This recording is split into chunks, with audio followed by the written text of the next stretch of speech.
Hello, everybody. Yeah. um, Turns out that I started stream and none of the settings were right because I have not done a history of Middle Earth in quite some time. So this OBS setup needed a substantial amount of work, including remapping all of the um, little sources. You can barely hear me. Okay, hold on just a second. All right.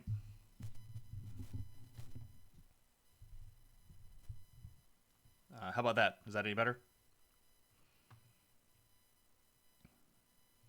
Can you hear me now? Not really. I just turned the volume up a lot.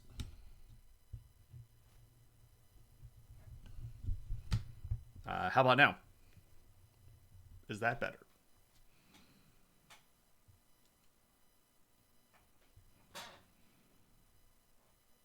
Testing. Hello. Seems the same. I've now turned the volume up twice, so it is pretty close to the red at this point. Maybe it's on your end. That's her. But hello, everybody, and welcome. Apologies for the little bit of a late start. We were supposed to get kicked off about 7 minutes ago, but life happens. Matt, good to see you. Cave, good to see you. Claire's here. Ra's here. Welcome in, everybody. So this is a special-ish stream. We do these histories of Middle Earth every time we pass 100 followers. So we have crossed over into the 1,300 follower range, and when we get to 14, we'll do another one of these. Matt says that it's kind of low here. So on my end, looking at the mixer here in OBS, I am in the yellow and peaking pretty close to the red line at basically between -10 and about -7. So it's quiet. You have Eris open at the same time until I start. You can obviously just turn the volume up. I'm Spartacus! I'm Spartacus!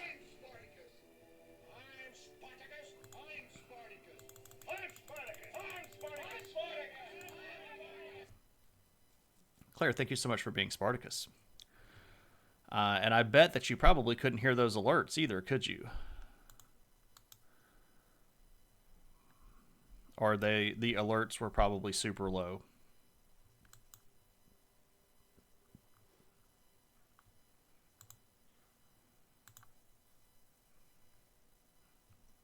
Yeah, they were super low. I have tried to address that. So I don't really know what else I can do here other than, I guess, just talk directly into the microphone. You shall have camels, I guess I can move horses, this an a armed little bit escort, closer. provisions, But now I'm desert actually vehicles, peeking in the red, and so tanks. You're welcome. kind of worried about that. But yeah, so we're going to do History of Middle Earth stream. And if you are familiar, I'm a very big Tolkien fan. And this is something that I've done quite a bit and quite a lot of study of. And we are going through the history of J.R.R. Tolkien's Middle Earth as if it were an actual historical thing. And we have been previously doing stuff in the First Age and even beyond the First Age into the creation of the universe, and then the time of the lamps, and then the time of the trees, and then the First Age. And we finished the First Age, and the last of these histories of Middle Earth that we did involved the beginning of the Second Age. And in today's discussion, we are going to take a little bit of time. We're going to take about 2 hours, maybe a little bit more, talking specifically about a group of people and a region that we call Numenor and Numenoreans. So, Claire, thank you for the bits. Much appreciated. Being in yellow is fine, and audio is coming in hot. Yeah, so I know yellow is okay. I just don't want to be over in the red. Okay, cool. Frank, thanks very much. And aloha. Good to see you.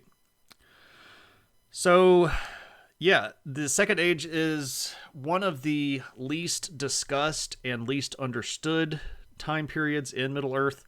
If you are reading a lot of the Tolkien material, of course, The Hobbit and Lord of the Rings are set in the Third Age, and you get hints of things that happen in the First Age and hints of things that happen in the Second Age, but you really don't get the full story. So if you go read the Silmarillion, which is actually several different pieces of literature that get bundled together and was published as the Silmarillion, you get the origin myths and you get the majority of the material that we have of the First Age.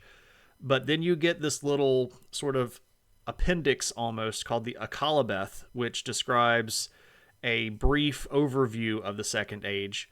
You also get a little bit of Second Age material in the Line of Kings, which is an appendix to Lord of the Rings.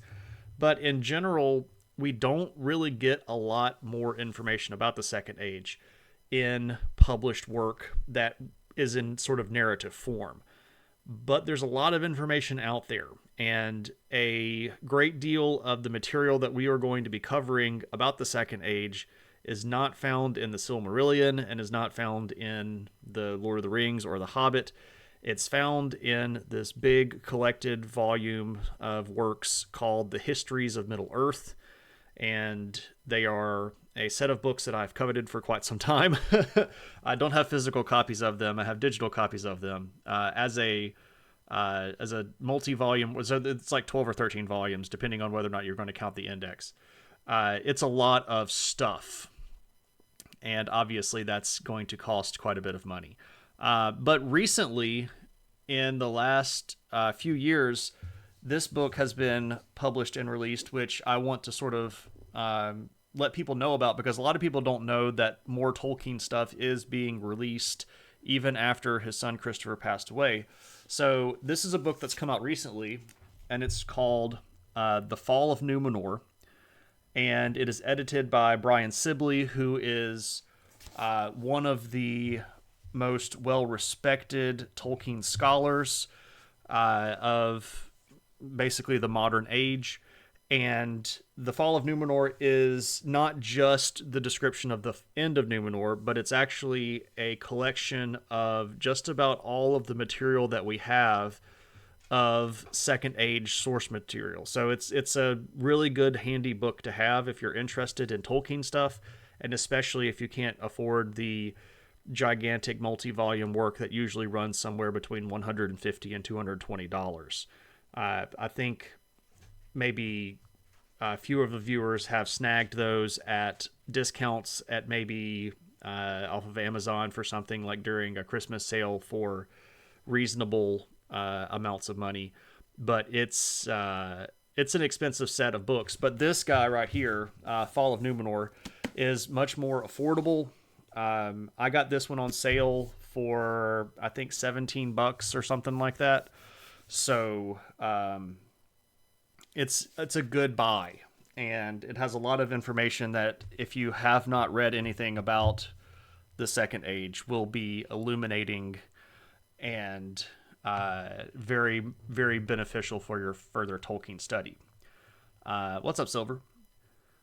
There's some great stories in the Histories of Middle-earth. So the Fall of Gondolin is in the Silmarillion, and it also has a standalone book that was published by Christopher Tolkien that collects all the different versions that his father wrote. And it's just a standalone book. It's just called The Fall of Gondolin.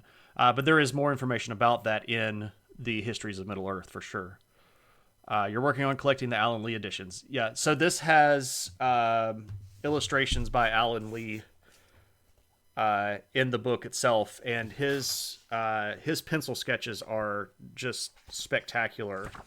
Let me just flip to one real quick. Yeah, so like, you get these really beautiful pencil sketches by Alan Lee, which, everybody loves good art. And it's, of course, not wanting to focus on this. But anyway, good book if you're interested. What's up, Snowlock? Welcome in. You rewatched Lord of the Rings to make sure you stay up with the topic. Nice. Yeah, so that's a lot of money for a lot of people so far. Story is so cool. Ale, the Dark Elf, and Megalyn, yeah.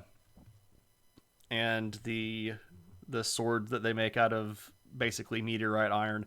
We've gone through all that stuff before. Let's get to the topic because there is quite a bit to discuss. And if you know me, I am likely to run my mouth far too much and chase way too many side paths for this.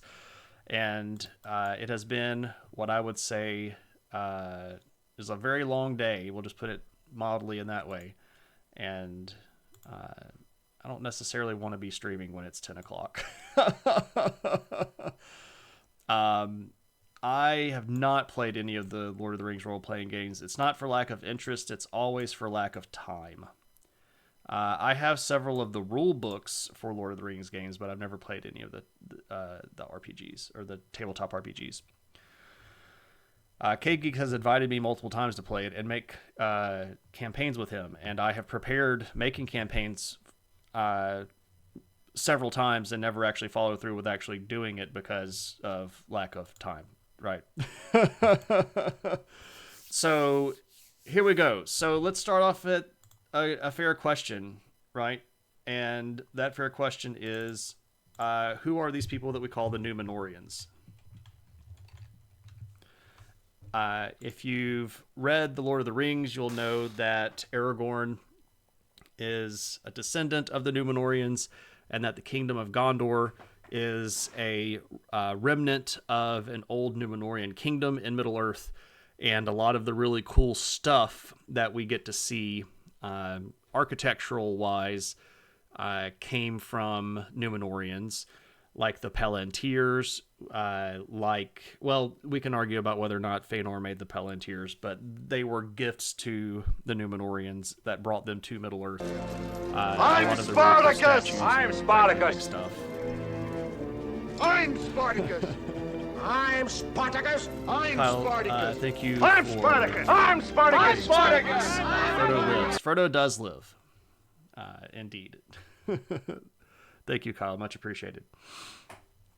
So, these Numenorian people get referenced a lot, and we probably don't talk about them as much as exists in text, and definitely not as they were in their height. Usually when we refer to Numenoreans, we're talking about how rare it was in the Third Age for us to find a descendant of the Numenoreans in which the blood ran fairly pure, somebody like Denethor or Faramir or Aragorn, who were descended from these great people. But who were they and where they come from? Well, we know a lot about this, and we can talk about this. We did talk about a little bit of this in the first stream that we did of the Second Age, and we sort of paused the foundation of the kingdom under this guy.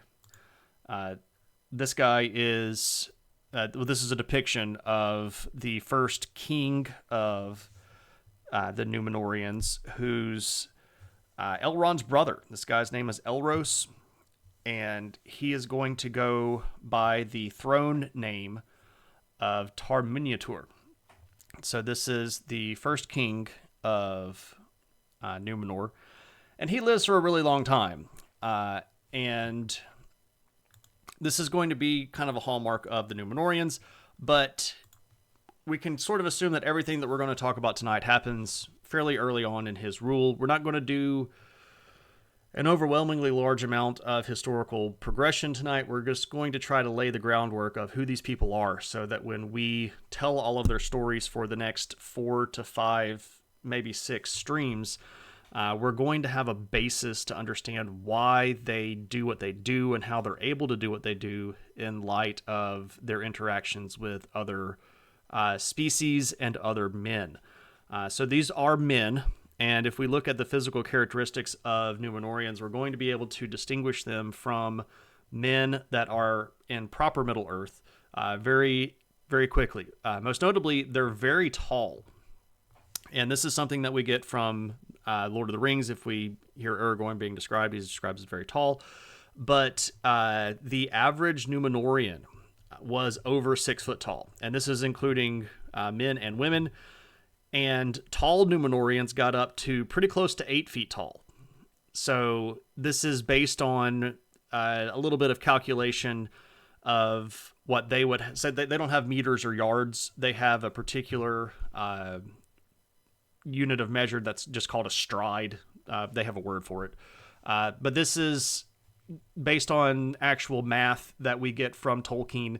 So these people would be somewhere like 6'5" to almost 8 feet. So this is about 1.8 to 2.4 meters tall. So these are really tall folks, right? Were they good at basketball? They did like to compete, but basketball, of course, did not exist at the time. We do see that they have a lot of influence from two of the main houses of men. So if we go back historically into the First Age, there are 3 houses of men that become friendly with the elves. And I have found some imagery for these that are pretty cool. And these are actually hand-drawn images by Tolkien himself.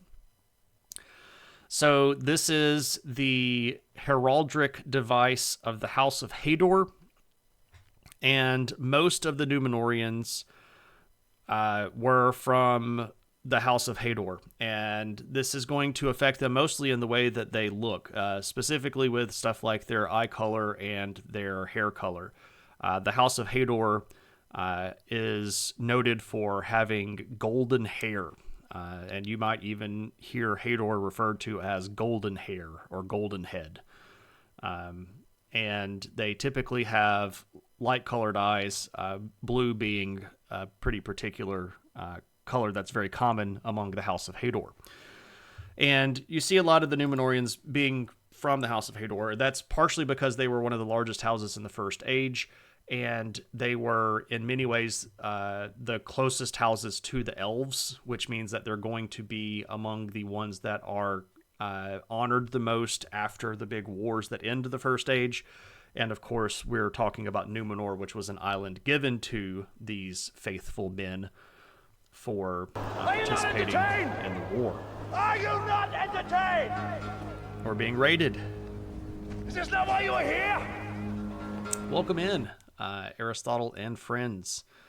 I'm Spartacus! I'm Spartacus! I'm Spartacus! I'm Spartacus! I'm Spartacus! I'm Spartacus! I'm Spartacus! Let me say hello to everybody that came in. Tommy, thanks for coming in. Jesselinks, welcome in. Rexler, good to see you. Aristotle, thank you so much for the raid, my friend. Welcome. I'm Kapoor. You're Kapoor, but I'm Kapoor. Welcome. Matthew Bevilacqua, good to see you, my friend.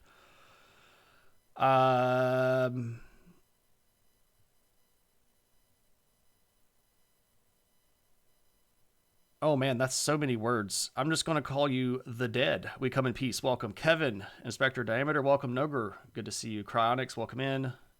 Lucky Cedar Lane, welcome in. I am entertained very much. Hello everybody and welcome in. My name is Shane. I teach history and sociology and anthropology at college. But tonight we're doing a little bit of a special episode in celebration of passing 1,300 followers, which is pretty amazing for a little niche streamer like me. And we are doing History of Middle-earth because I'm a gigantic Tolkien nerd. And I like talking about stuff.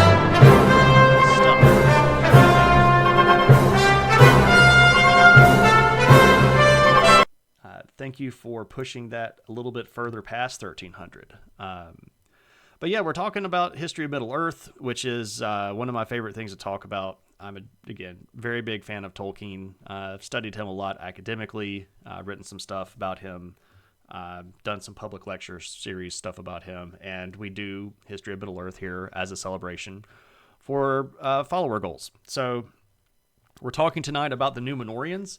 If you've ever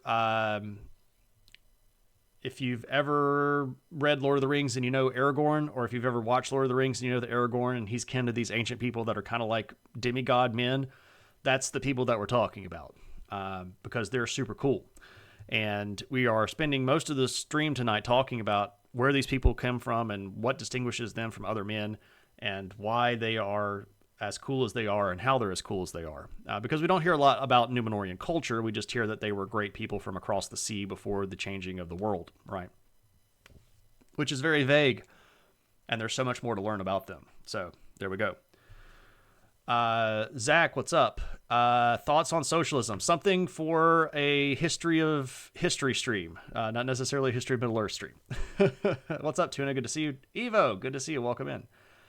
They're not so cool anymore, or they are very cool depending on how you look at things. So Numenoreans are theoretically still around if we follow Tolkien's original idea, which is all of this stuff happened on our Earth prior to us being us. So theoretically, if we follow Tolkien's original plan, these people still might have descendants alive today. We would be in something like the 7th or the 8th age. There's a lot of debate amongst Tolkien people about what age we would be in if we were still in Tolkien timeline. Moose, good to see you. You know them from the Numa song. There we go. Succubus, what's up? Good to see you. And if you watched Rings of Power, you may have heard of them, and I'm sorry. Yeah, we have opinions about Rings of Power. Oh, my bot is dead. Okay, well, I have to go fix that then. So the concept here, again, we're talking about Numenoreans. We are looking at how they look right now. We're actually talking about their visual appearance, and we talked about them being descendants of the three houses of men, and we said that they are partially from the House of Hador, and I showed Tolkien's actually hand-drawn and colored seal of the House of Hador, which looks like this. And this is where most of the Numenoreans were. The greatest amount of them were from the House of Hador, so they were golden-haired and blue-eyed. Now, some of them were from the House of Beor. And Beor is, again, another one of these great houses of men that comes from the First Age. They had a lot of heroes that came from the House of Beor. And if you can find interest in that, you can go back and watch the previous Histories of Middle-earth streams. But this is the heraldic device of the House of Beor, as designed and colored and drawn, again, by Tolkien himself. What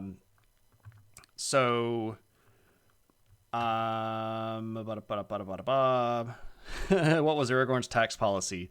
There was no UBI. We'll just say it that way. Numenorean history is interesting. I agree. We're in the worst age. No dragons at all. Yeah. It's kind of tough to not have dragons. I don't know why my chat bot isn't working. And it's obviously because Streamlabs has done something that has made it all messed up. Because they can't leave things alone, right? You've always got to mess with something.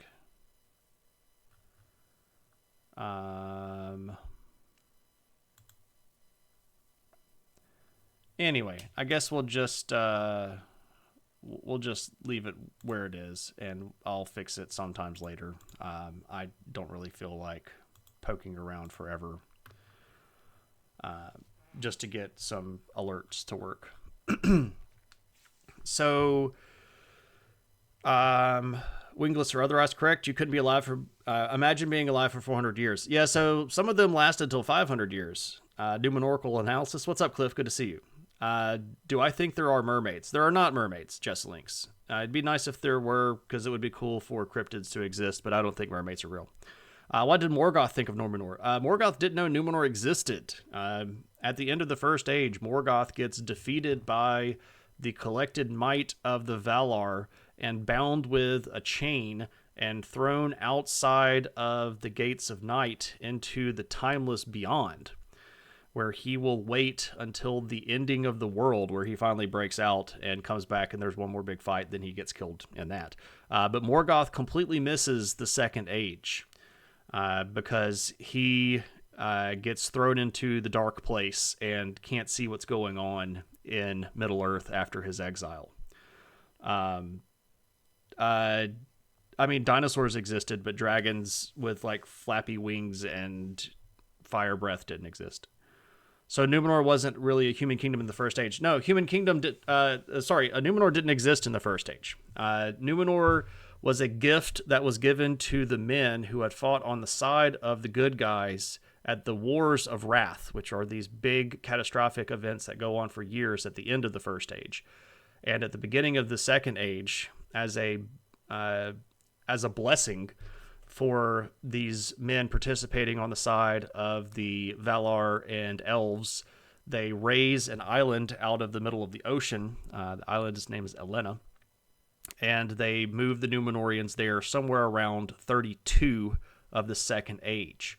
And then over the course of the next several decades, more and more men move from Middle-earth to the island, which then gets founded as the Kingdom of Numenor.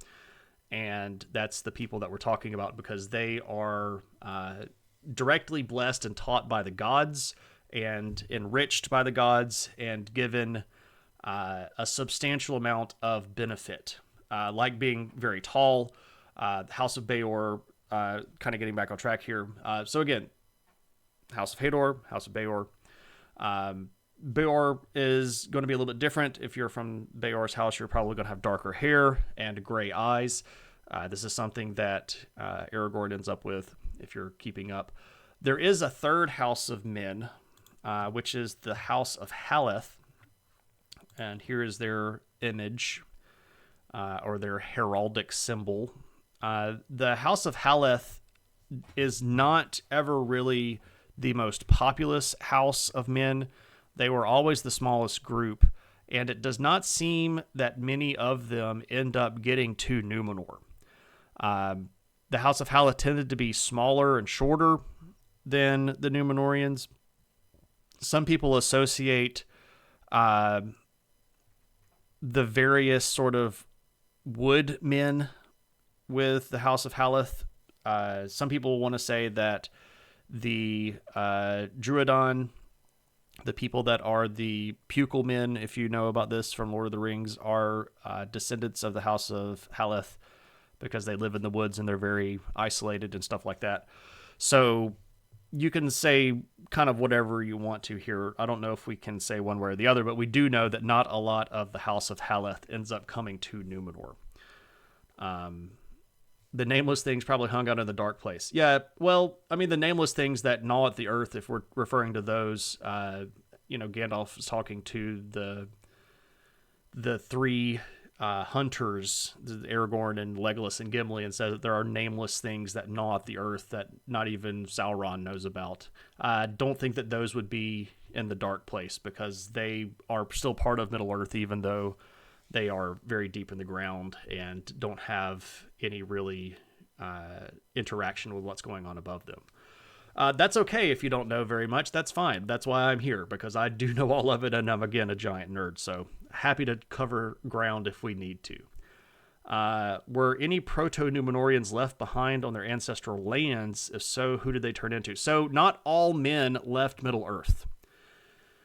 The men that were given priority were the ones that had directly fought in the war and their families. So the War of Wrath, again, at the First Age, was fought between basically the collective good guys. So the Valar, who are kind of like they're not gods, but like the super-powered angelic beings that have lots of power.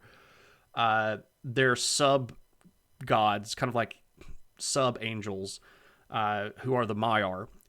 And the elves. So all of the elves that were going to be in Middle-earth kind of ended up pitching in, except for a few groups. So we talked about that already, getting into the minutiae here. Some of the dwarves and some of the men.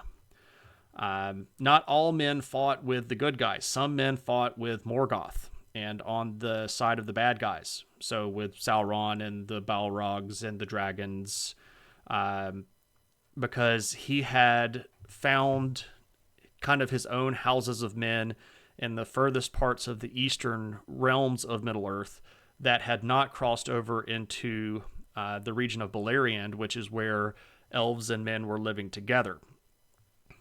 So there were other men that had not really known anything about the Valar, had been twisted to the purpose of Morgoth, and they fought with the baddies and did not get offered the chance to go to Numenor. And not all men that were offered the chance to go left Middle-earth, because some of them just loved the land and wanted to stay there. So there are men that still live in Middle-earth, but they're going to be distinguished from Numenoreans because the Numenoreans are going to get basically gifts from the gods, and they're going to be the recipients of a lot of teachings and a lot of enrichment from Valinor. The high elves are going to start coming over to the kingdom of Numenor during the Second Age and teaching them a lot of stuff. So they're going to just be kind of like the best that humans could be. If we're looking at the superlative potential that the human race represents, these are the Numenoreans. Animal Chin asks, is Stephen Colbert a legit Tolkien nerd? How would I stack up against him? He is a legit Tolkien nerd. I've heard people ask him questions that he did not know the answer to that I did know the answer to. But I think that he's absolutely a legit Tolkien fan. I don't take anything away from him. He knows a lot. I would give him a run for his money, but that's just me sort of bragging. I've met people that know more about Tolkien than I do, so I'm not saying that I'm like at the pinnacle of anything, but I do know a lot. So what else do we get? We get very tall. We get some physical descriptions. They're very healthy, the Numenoreans. So there's not really any worry on their part of dying from sickness. And part of this is because they're just very hale. They're hardy, and they have a lot of vigor. They're just really stout, dour individuals, right? You don't really see any sort of like plague moving through. You don't see them facing a lot of diseases or dying from like infected wounds or anything like that. They are the possessors of the purest version of the gift that men was given. The gift of man, which is sometimes referred to later on as the doom of man, that being that they get to die. And this was a gift given to them by the creator god, who actually is God. His name is Iluvatar. And Iluvatar gave this to men so that they could leave life on their own terms. And this is something that men of the First Age had as well. But Tolkien describes the Numenoreans as the people who understood that the best. So basically, the Numenoreans could control the moment of their death. When they got ready to die, they could just give up living.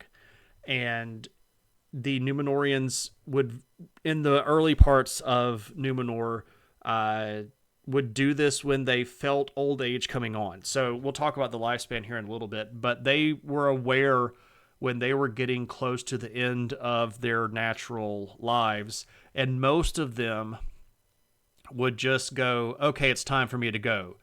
And they would just set their affairs in order, and then they would say, okay, cool, I'm gone, and then they would die.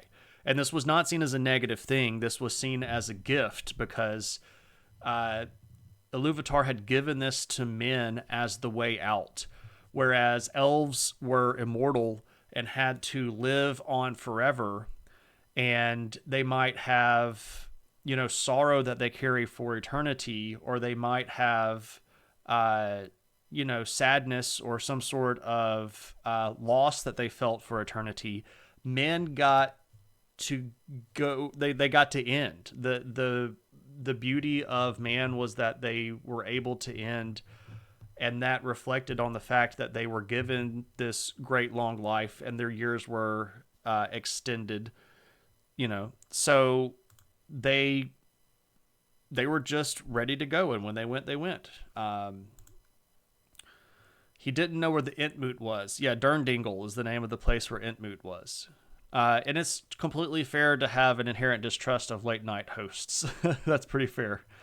Yeah, so they sensed it coming and that their death was not scary, right? So they couldn't choose not to ever die, just that they could decide when the time was a little... Right, so they were mortal. And Kyle, that's a great clarification to ask for. They were definitely mortal.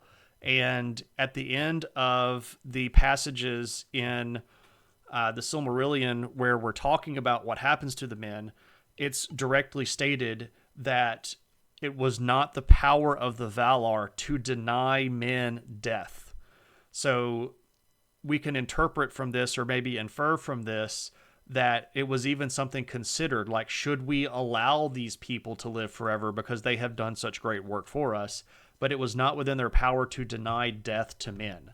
So they were definitely mortal. They were definitely going to die at some point, but they got to pick when they were going to go when they felt like it was the end. And that's a very important distinction to make. So, sudden unforeseen death was scary, right? Death is seemingly a gift in the face of eternity. Exactly. And that's what Iluvatar does for men. He gives them sort of the exit door. When comparing men to elves and their gifts, we might say that the candle that burns half as long burns like a tenth as bright. Well, that's fair too, sure. But the Numenoreans were really, really like powerful people, just inherently powerful. They had stamina that was greater than the average Middle Earth man. They had strength that was greater than the average Earth or Middle Earth man. Their endurance was remarkably higher. They were able to resist the powers of evil more. If they were wounded, they healed faster. I mean, I'm not talking about like, Wolverine mutant healing factor kind of thing, but they were just hardier, and they had this vigor in them that made them just harder to take down. And you combine that with their size and their strength. Yeah, so they basically have all of the really good D&D stats. They also have really high wisdom and very high intelligence. So, I mean, these are people that have like all 17s or higher for core stats in D&D, right? Yeah, they were the Space Marines of their world, right? They were built that way on purpose. So they were very, very close to elves. If we look at the way Tolkien describes Numenoreans, he says that they are the closest that men ever come to elves is the Numenorian race. These people that were these kind of supermen. I don't want to say Ubermensch because that has a whole bunch of connotations with it, but these were people that were just, again, the apex possibility of human performance. This was peak performance. This is what peak performance looks like, right? They were very long-lived, right? If you were looking at Numenoreans in the royal and noble lines, it was very common for them to get to the 500s, which is really old for humans, right? Even the people that were not in the noble or royal families made it to or past 400 fairly commonly. But their aging was really interesting. So their birth, they still had regular gestation periods, roughly 9 months. When you're born, you still have about a year before you can walk, a couple years before you can talk, etc. Their childhood and their young years were basically 1-to-1 with most other men. They were considered to be adults somewhere around the age of 20. But somewhere in the late part of their young years or the early part of their middle age, their aging just slowed down, and they have that sort of prime years those really good years where you could still fall down and you didn't hurt for a week, or where you could still stay up all night and eat a whole pizza and not feel like junk in the morning, right? They had those really good years, those sort of prime years that were extended for a really, really, really long time. And if they made it to what we would call old age was usually fairly accelerated. So when they felt their vigor waning and they knew that it was time for them to go, usually they would die within 3 or 4 years after that. And they could kind of feel it, right? Like, okay, I'm getting old. And then they would have a fairly quick decline from, kind of a peak performance down to very old age very, very rapidly. So it's a very different scale for us, and it's harder for us to kind of put this into perspective. But, in The Lord of the Rings, Aragorn's in his 80s, and he's still running for 4 days straight. And he's having these sword fights with, trolls that are twice his size, and he's an octogenarian, right? So it's that really good long middle age where you can still perform at the top of your ability. Unless they are, when they eat Eowyn's stew, they choose to die. Oh, that's unfortunate. That's only in the movie, by the way. It's not in the books. Legolas can walk on falling bricks in a weird looking way in that documentary. So I probably missed that one because I don't know. When Legolas was on screen in The Hobbit, I will admit to closing my eyes because that's just no. You remember back to the days where you can sleep all night and not wake up with a sore neck or back? Exactly, right? Exactly.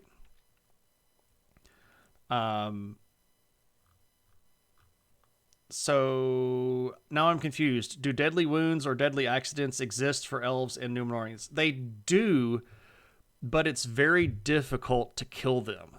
So if I was a Numenorian and I fell off of a mountain, I was going to die, right? If I was a Numenorian and I was on a ship and the ship got caught in a storm and I got knocked on the head by a piece of debris and fell into the ocean, I was going to die. So they're dieable. But if I just get a really nasty cut that in a normal man would get infected and turn into sepsis and then kill them a week and a half later, a Numenorian is probably going to end up surviving that one. They're very hardy, and they have really good skills in healing. They accelerate the idea of healing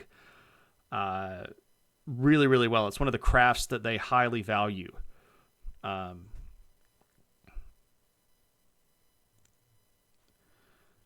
I'm confused. I think he's 87. You can check me on that, Noel.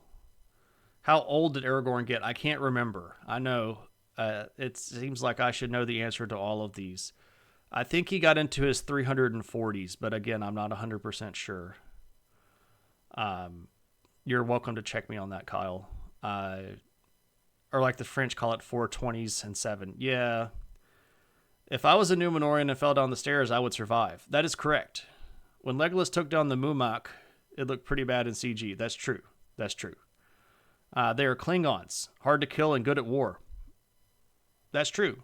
They are very cool, and they don't. I don't know. They're if you know the words in the Western language, the Aduniac language, it doesn't sound exactly like Klingon, but it sounds the closest to Klingon of any language in Middle Earth. We'll just say it that way. I did not like Rings of Power very much. I watched the first 3 episodes and stopped watching it because it was just an absolute travesty. And if I wanted to watch bad Tolkien fan fiction, I would make it with stop motion figures in my streaming room here, and it would be much more accurate than Rings of Power ever tried to be. So what about our demeanor? What are we like? We've talked about physical stuff. We're tall, we're strong, we live for a heck of a long time. It's hard to kill us. We can run really far and jump really high and do all kinds of cool things. But what are we like? Are we good people? And the answer to this is yes, they're very good people. And in the early parts of Numenor, there are sort of two periods of time in Numenor, if you will. There's what we refer to as before the shadow, and then there's after the shadow. And we'll talk about what the shadow is probably next time, but basically it's the bad guys. It's Sauron. But before the shadow, there aren't really problems with crime. We have this whole kingdom full of people, thousands and thousands of people, and there are laws, but there's not like a police force. There's not a dedicated judicial system, right?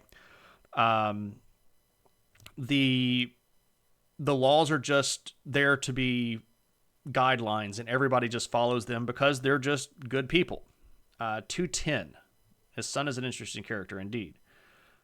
Thank you for the correction there. Did I just tell you that I had Lord of the Rings action figures? Maybe. I'll neither confirm nor deny that. They were very honest people. They did not take to boasting very much. If you were going to say something, you meant it. And in many cases, this actually means that they are kind of slow to speak. They're very deliberative people. They were ones that thought about stuff a lot. They were very introspective. Your word was your bond. And if you made an oath, you were expected to follow through with it. These were very solemn things. So you didn't hear a lot of people just running around bragging about stuff because that was just not really in their nature. They weren't a haughty people. They were very curious people, very inquisitive people. Most of the Numenoreans are going to end up having... it's not necessarily a calling, perhaps. It's more like an area of interest, an academic field of interest, or a big hobby. I don't know how you want to say it. A devotion is not quite the right word, but they're just really interested in learning stuff, and they are really big on studying things, studying history, or studying cartography, or studying crafts, right? They love to make things. They're really good with their hands, and they like to perfect their craft, and they like to perfect their knowledge of things. And this is actually one of the snares that gets used against them later on. This inquisitiveness, this curiosity. But all of them are going to have something that they like to do. And it's not just like, oh, I'm pretty good at this. They are going to be really good at stuff. If they devote their minds to it, they're going to be people that stick with things very diligently and that can reach master level of this particular skill or this craft. Some of the Numenoreans even decide that they're not going to get married just because they're interested in devoting themselves to their studies or their crafts. And this was not seen as a bad thing. This was seen as just like, look, this person really likes studying language and they want to learn all of the languages of the world. And that's a lot of language. So they're going to take a lot of time doing it. And that's a completely legitimate life path for a Numenorian, to maybe just be the world's best map maker, or be the world's best bow maker, or climb every mountain on the island. This kind of stuff is something that to them is actually really legitimate as a practice. This idea that they can do something that's kind of bigger than them. You have a pretty sweet Elrond statue. That's cool. I do not have 145 figures of Rosie Cotton. How did the orcs ever beat them? The orcs didn't beat them. Spoiler alert. The Numenoreans beat Sauron and literally make him quiver in fear. But that's later on. We're not quite there yet. They still have to conquer all of Middle-earth to get there. But these people are legit powerful and legit scary. So scary that Sauron literally surrenders to them instead of because he fears that they're going to destroy him. So they're really good at a lot of different skills. They really loved adventuring and exploring. And we're not here just talking about adventuring around the world, though they absolutely love to do that. They loved sailing and boat making and being out on the sea. They loved, all this physical exploration stuff, but they also liked intellectual adventures. They liked to push the boundaries of what they knew. They liked to try to find a new way to do something or a cleverer way to approach a problem. And they become really good at coming up with new stuff, and it's really impressive what they managed to do in the time that they have. They're very temperate. They don't drink a lot. They don't really eat to excess. If you go to a Numenorian feast, there's not necessarily going to be just an overabundance of food. Usually the distinction between a feast and a regular meal is the number of people that are there and the decorations, right? So they're not really into super rich food. They're not really into getting super drunk or eating to the point that they're going to pop. Very un-Hobbit-like here are the Numenoreans. Getting drunk was basically non-existence before the Shadow. They just were very, very temperate. They kept to themselves, and they were going to act the right way. Parties must have been odd. No small talk. Oh no, they love to talk, and they did like to compete, right? So they were competitive, but they were competitive in good nature. They were very fond of doing things like having competitions, like archery competitions. They were really fond of archery competitions. Archery in general was one of their favorite things to do. Horseback riding was another big thing of theirs. They loved their horses, and it's even sort of hinted at that they were able to sort of build such a bond with animals that they could have like a limited level of telepathic communication, and that if they thought really hard at the direction of their horse, that their horse would go, I need to go pick him up, because they just had this bond with animals. Women Numenorians would keep squirrels as pets. They did have competitive poetry, absolutely. Poetry and singing were crafts that were really held to be in high regard. And especially, and when we say singing here, we're not just talking about singing, cool songs, but also doing things like making oral histories and singing ballads or lays that are going to explain historical concepts or tell stories from the past that can help us remember these things. All of this is part of it. They liked rock climbing. They were really, really big fans of climbing mountains. And this is sort of a, us versus nature thing, but they also liked to do feats of strength to see who could one up each other. But it was always done in good faith and always done in good nature. This wasn't like, look at how big and bad I am. I can bench press this much. It was always done to just have a good time with each other. And, everybody would compete, and then we'd all go and, listen to people sing together because we were still friends even after we were done with it. But that's just kind of the way that they were. They weren't really looking at promoting themselves. They were just pushing against the boundary, right? They were seeing what was there and then trying to go beyond what was there, right? Animal Chin, that's what we're doing. But very basically, again, Numenoreans are humans that fought on the side of the good guys at the end of the First Age and were brought to an island that ended up lasting for the entire Second Age and then subsequently dies, and very few of them escape to the Third Age. But they're just men that are really cool and powerful because they were blessed by the divine forces on Earth and taught by the coolest of elves. Yeah, these are very manly men, but also very womanly women. There are several ruling queens of Numenor, right? because they didn't. Well, I mean, this is a little bit later on, but Numenorian women were held in just as high regard as men were. It feels like I'm just saying every good trait. We'll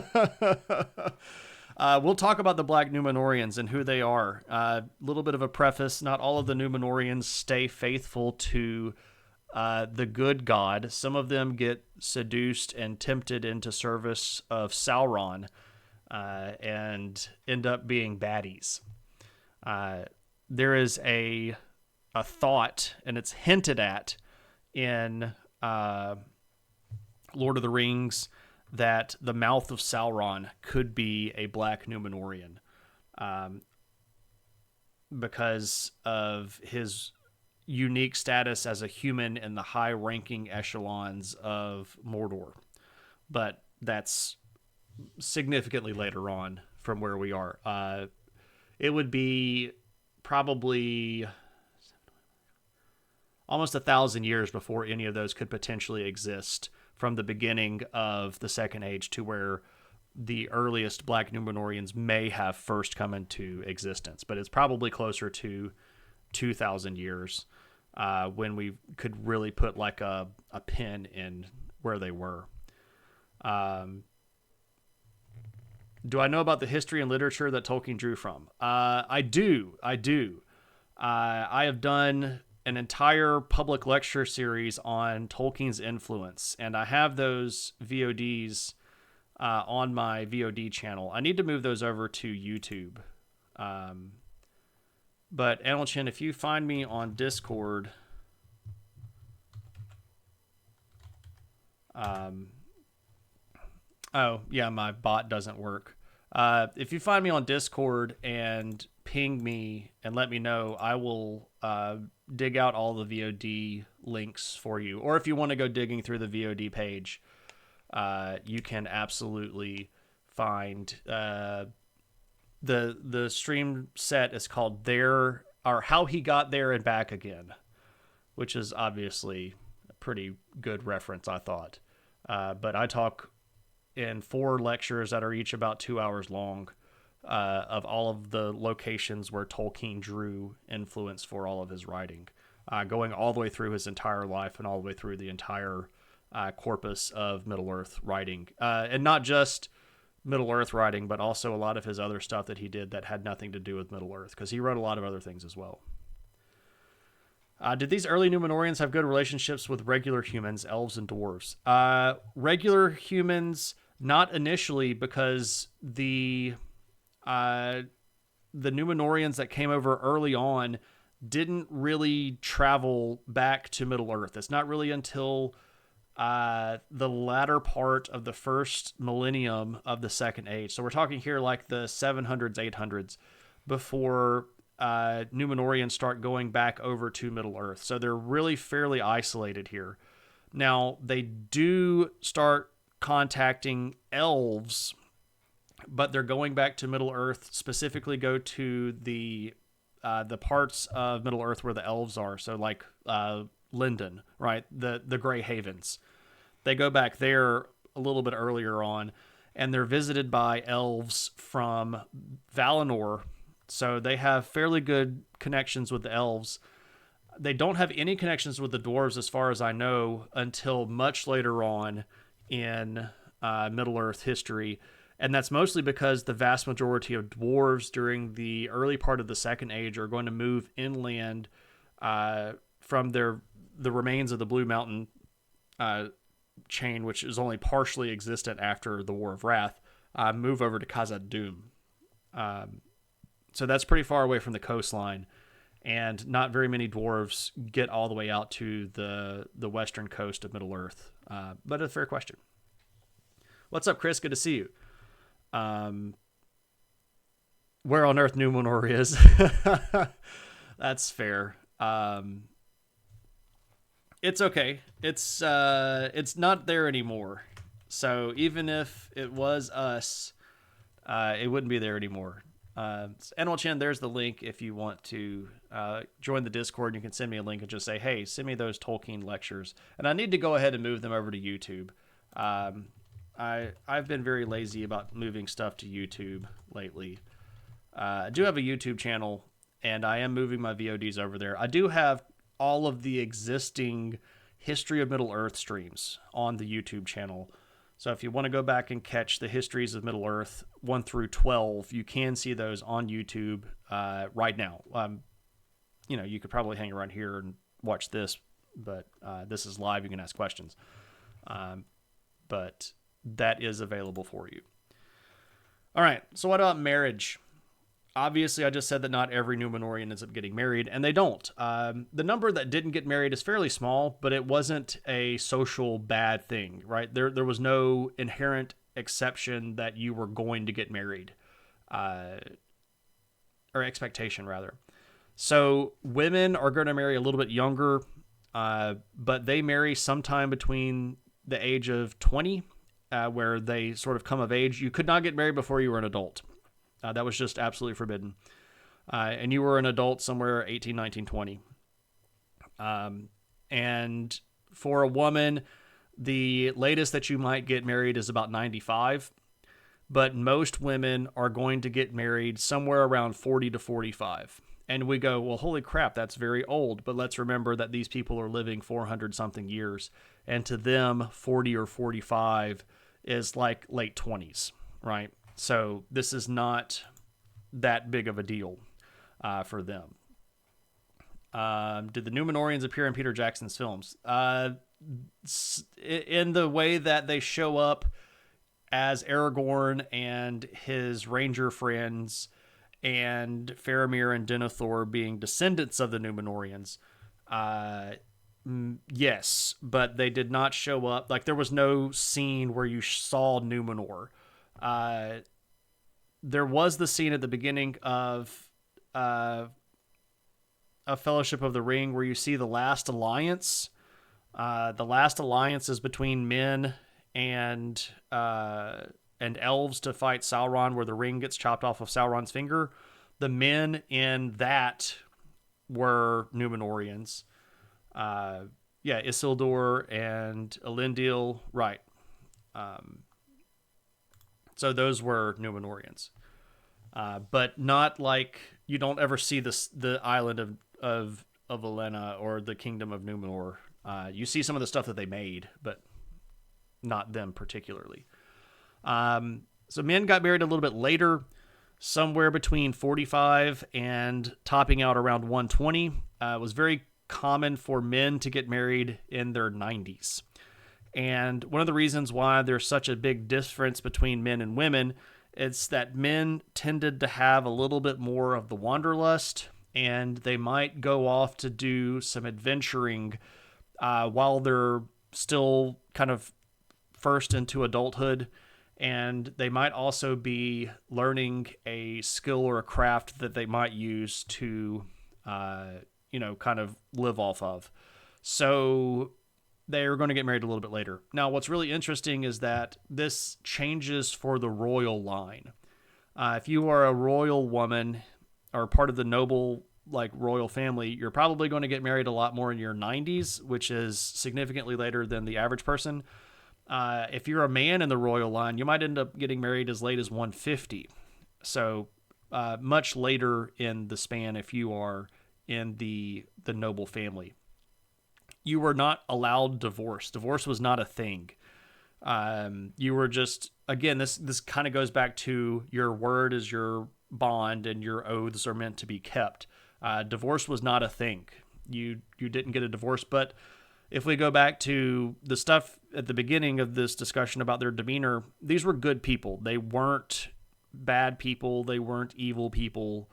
They were good to each other. So there wasn't necessarily any need for a divorce.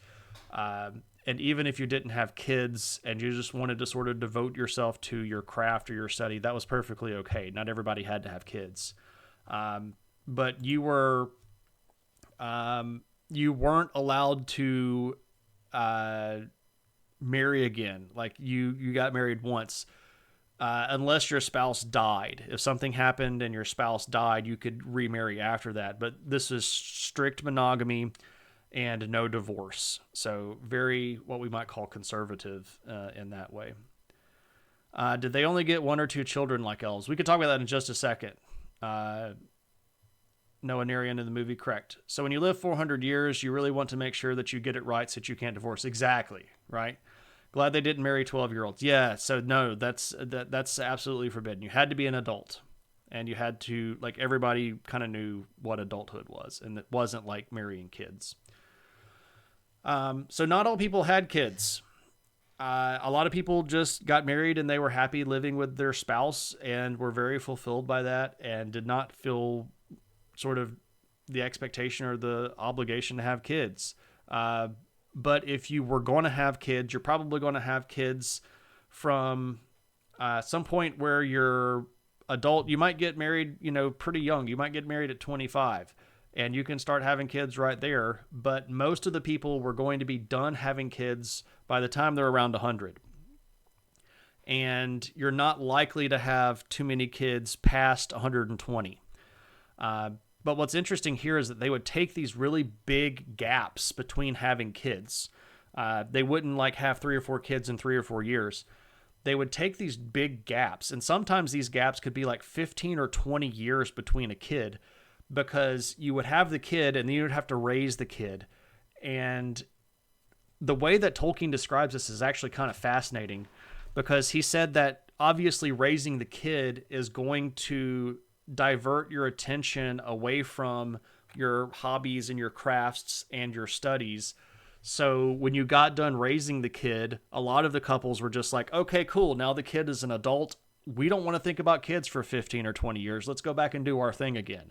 And then they would kind of like go do their studies again, or they would go back to seafaring, or they would go, build something new or something like that. So you'd have these gaps that were just put between these kids, usually because people just didn't want to have kids anymore. They didn't want to have to be responsible parents anymore, right? And I could totally understand that, right? Like once you've raised a kid, you kind of want a breather. You don't want to have to turn right back around to do the same thing again. But it was very uncommon for Numenoreans to have 2 small children at the same time. We don't have any evidence or any sort of discussion about how frequent multiple births were. Like, we don't have a lot of discussions about twins or triplets or quadruplets or anything like that. So the implication is that they're mostly single births, but we can't necessarily assume that just because we don't have any evidence of it directly. But usually having more than 4 kids was really, really rare. So most families that did have kids would have somewhere between 1 and 4, but these were again usually stretched out over a period of time that might be 50 or 75 years, with these gaps in between raising kids, right? So, lots of different approaches, but again, they get that luxury because they might live to 500 years old or 480 years old or something like that, right? So they can do that because of the benefit that they have from this long age. I mentioned language a little bit. We can talk about that briefly. There was a language called Aduniac, which is the Western language, and everybody spoke that, right? This is just something that everybody spoke. This was the language of men. Most of the Numenoreans, and when I say most, I mean almost all of the Numenoreans were bilingual, because they could speak the language of men, Aduniac, but they could also speak Sindarin. This is the elven language of Middle-earth. And they had spoken that with the elves in Middle-earth, and they brought that to Numenor as a language of study. And they kept this up as they had contact with the elves. But the vast majority of Numenoreans were bilingual. So they could speak the language of men and the Middle-earth language of elves. Quenya, which is the language of the High Elves of Valinor, was something that some people knew how to speak. And it was a thing that some of them learned how to do as kind of the study thing that they had, where like, oh, I just want to learn Quenya. it wasn't a language that was spoken very much. It wasn't something that they would like, do business in or anything like that. But some of the place name, well, just about all of the place names in the Numenorean kingdom had a Quenya title, and the regnal names of kings were in Quenya. So this is again the high language of the elves from the Blessed Realm that they spoke when they spoke to the gods, basically. So you read that elves take a long time to grow up, and the parents love the kids, so properly they didn't think of going for more kids. So there are plenty of elven couples that have multiple kids. You just didn't see them having tons and tons and tons of kids. You see 2 or 3 fairly frequently, but I can't think of any instance where they had more than that, except for Fëanor, who was a kind of a special case. Fëanor was probably the most powerful elf that ever lived, and he had 7 kids. Well, actually, he had more than that. He had 7 sons. Aragorn's kid did become king when he died. This is during the 4th age of Middle Earth, and we'll get there eventually, but it's a long way away. It's about 6,700 years away from where we are right now, talking about stuff chronologically. So we'll get there, though, eventually.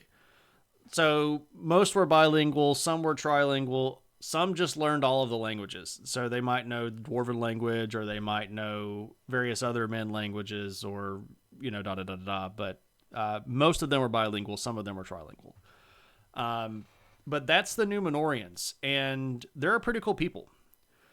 For perspective, what year are we on right now? We're in the realm of, in the reign of the first king. So somewhere between...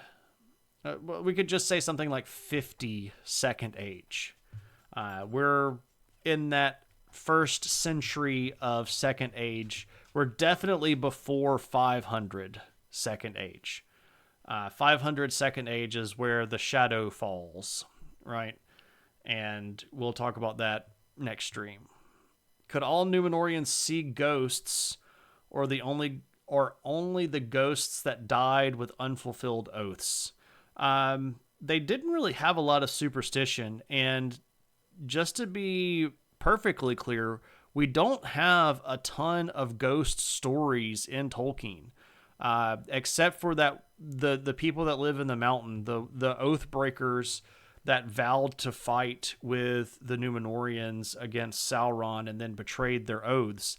And what's really interesting here is it's not 100% certain if those people were held to that curse, if you will, by the Valar, or if they were held to that curse because of some special quality of the Numenoreans.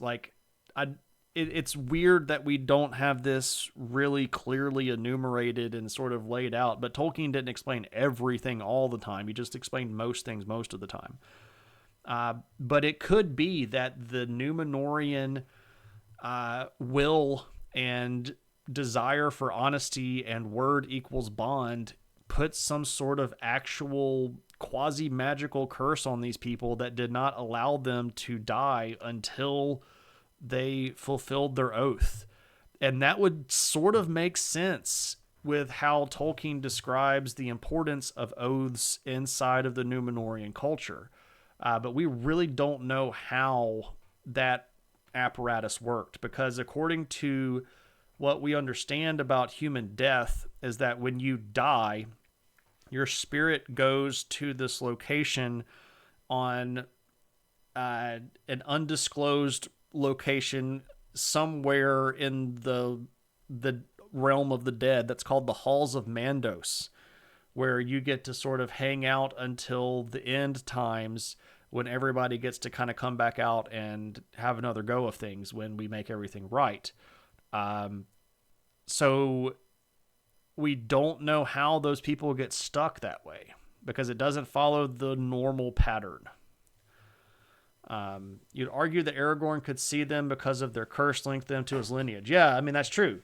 They would not just reveal themselves to anyone else. That's fair as well. But Gimli and Legolas could see them. And we know that from both the book and the movie. But Aragorn was the one that could command them. So, because he was the heir of Elendil, and he had, the sword.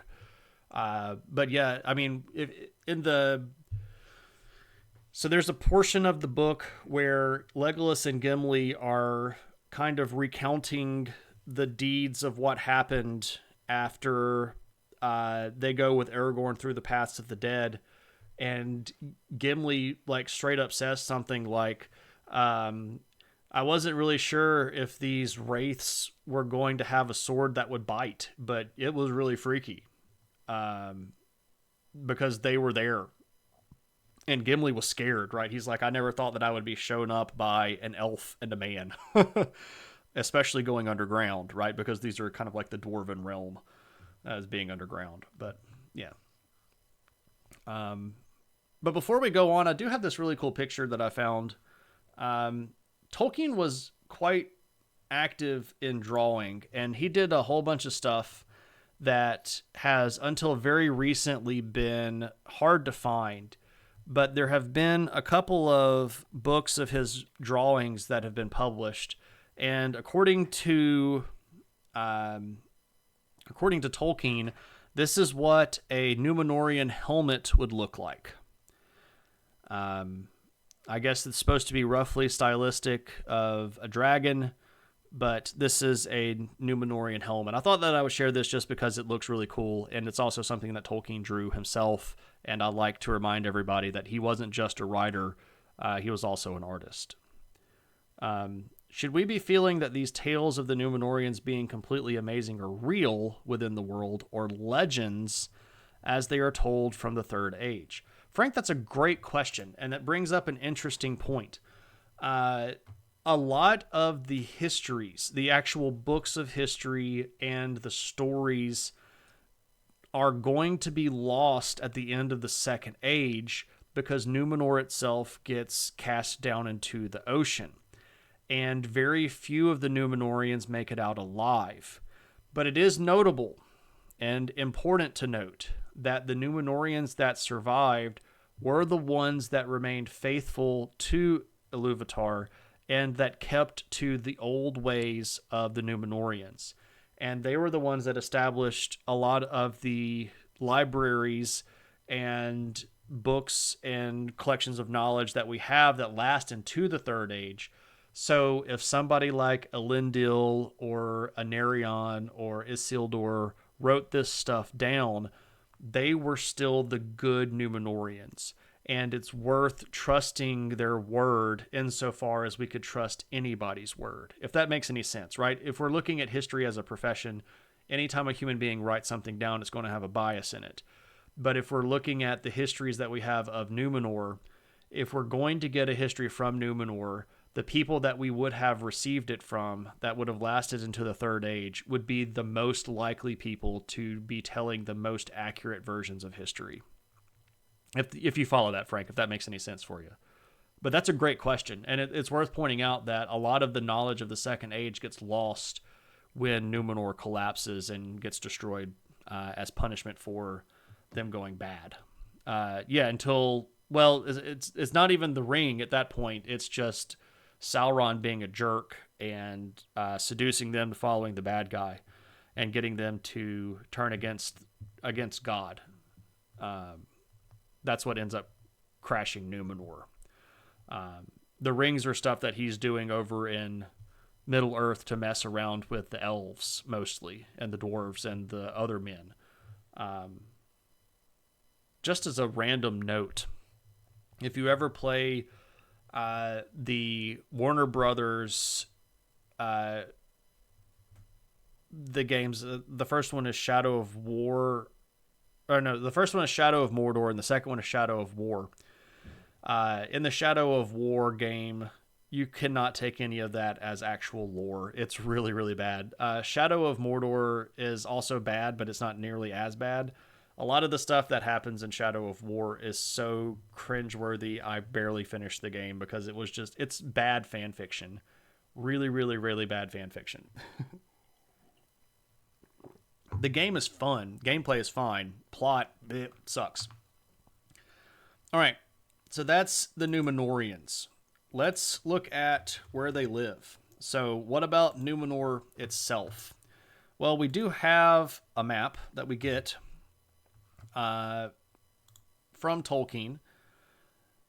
And this is a pretty cool map. You know, Tolkien liked drawing maps. And we can see the island kingdom here of Numenor. And we can see how it is broken apart. And we can see some of its basic designs.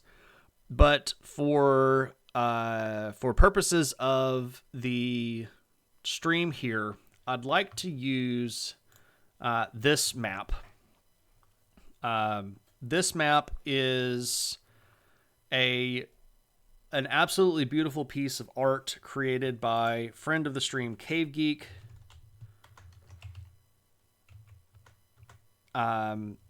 If you are not following Cave Geek art, you absolutely should. Oop, wrong button. I was about to plug his website. But check out Cave Geek art. This is a handmade map that is on buckskin leather. And this is all burned with pyrography tools and decorated by hand with paint, right? AKA how to turn 6 pages of text, most of them about economy and not geography, into a map. That's fair. That's about what you have, right?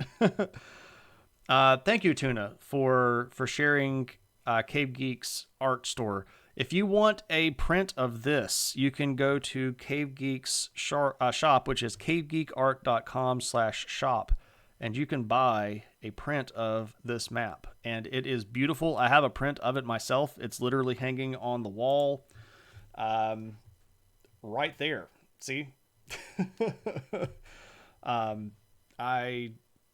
I really like Cave Geek's art, and it's beautiful work, and you should go give Cave Geek all of your money. But I'd like to use this map here, first off because it's just beautiful artistry, but also because it gives us a little bit more of what we're actually looking at in the map itself. So, what is Numenor? Well, it's an island, and it's roughly star-shaped, right? And how big is this? I get this question all the time, like, how big was Numenor? It's just an island floating around, right? Well, the descriptions that we get is that, and it's kind of a rough description, and again, Tolkien doesn't go into what we might call super elaborate detail about all of this stuff. But if we look at the broadest part of these peninsulas here, he said that these broadest parts of the peninsulas are usually around about 100 miles wide, and that the peninsulas themselves are all about 200 miles long. So you can just sort of do math if you want to do like square footage or something like that. But of course, here we've also got this sort of central area that is going to have a lot of land with it. But star-shaped, about 100 miles at the base of the points or peninsulas, and then about 200 miles long on the peninsulas. And obviously they're a little bit of a different shape. But on the longest of the diagonals, which is sort of like way up here to way down here, this is about 700 miles on the longest of the diagonals. So it's a fairly decent sized island, right? And it's got a fairly high population, but their population isn't really increasing at a super high rate, right? They're not having kids very rapidly. Not everybody's having kids in the first place. So, you know. Yeah, there we go. It's shaped like a star. Right?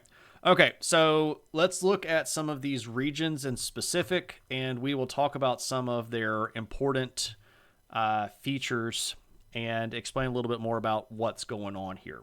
So, if we go back to our map, the middle part of the island right here is referred to as Mittelmar, and you can see it, right? So, middle, right? We're seeing how the linguistic stuff works here.